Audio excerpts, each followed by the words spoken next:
हे जनतेच्या अपेक्षा घेऊन येत असतं।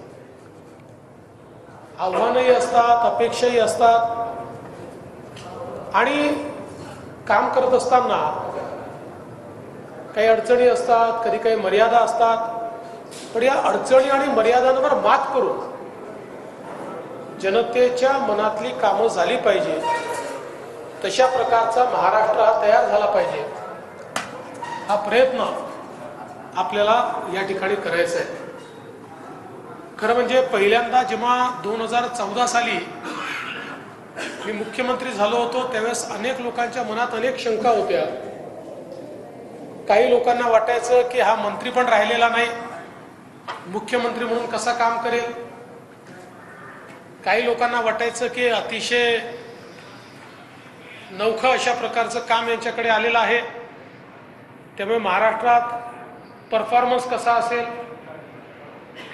तर विशेषतः पश्चिम महाराष्ट्रातल्या लोकांना असं वाटायचं की सातत्याने विदर्भावरच्या अन्यायावर बोलणारा व्यक्ती हा महाराष्ट्राचा मुख्यमंत्री झाल्यानंतर आपल्यावर अन्याय करेल का। पण माझ्या पहिल्या 5 वर्षाच्या कामामध्ये लोकांच्या लक्षात आलं की विदर्भामध्ये तर खूप काम केलंच आपण, मोठ्या प्रमाणात विदर्भाचा जो हक्क होता तो विदर्भाला मिळवून देण्याचा प्रयत्न केला। पण त्याच वेळी महाराष्ट्राच्या कुठल्याच भागावर अन्याय आपण होऊ दिला नाही। किंबहुना विदर्भामध्ये सिंचनाचे प्रकल्प इतक्या मोठ्या प्रमाणात केले, जवळजवळ 80 प्रकल्प पूर्ण केले आणि अनेक प्रकल्प आता पूर्णत्वापर्यंत आणले।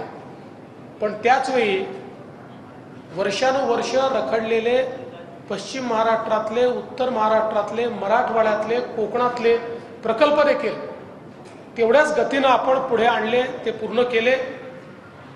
इन्फ्रास्ट्रक्चरचं क्षेत्र असेल, उद्योगाचं क्षेत्र असेल, सगळ्या क्षेत्रामध्ये एक मोठी भरारी त्या 5 वर्षामध्ये आपण त्या ठिकाणी मारली।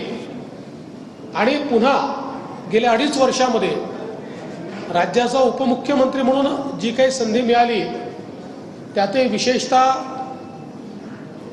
ऊर्जा विभाग असेल, इरिगेशन विभाग असेल, होम असेल, गृहनिर्माण असेल, अशा अनेक खात्यांचं काम करताना ऊर्जा विभागामध्ये तर पुढच्या 25 वर्षाचा रोडमॅप ऊर्जा विभागाचा आपण तयार केला आहे आणि पुढच्या 2 ते 3 वर्षात ही परिस्थिती येईल की पहिल्यांदा उद्योगासहित सगळ्या प्रकारचे इलेक्ट्रिसिटीचे दर हे आपण कमी करू शकू, अशा प्रकारची आज व्यवस्था ही ऊर्जा विभागामध्ये आपण उभी केलेली आहे।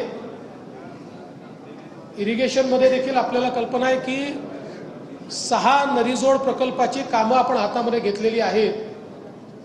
ही 6 नदीजोड प्रकल्पाची कामं महाराष्ट्राचं ट्रान्सफॉर्मेशन करणारी आहेत। म्हणजे एकट्या विदर्भातलं नदीजोड प्रकल्प 10 लाख एकराला आणि विदर्भातल्या 7 जिल्ह्यांना पूर्णपणे ट्रान्सफॉर्म करू शकेल, अशी ज्याला जनरेशनल म्हणतात अशा प्रकारचे जे प्रोजेक्ट्स असतात हे जनरेशनल प्रोजेक्ट्स आहेत। असे प्रोजेक्ट्स हे सगळे आपण हातामध्ये घेतलेले आहेत।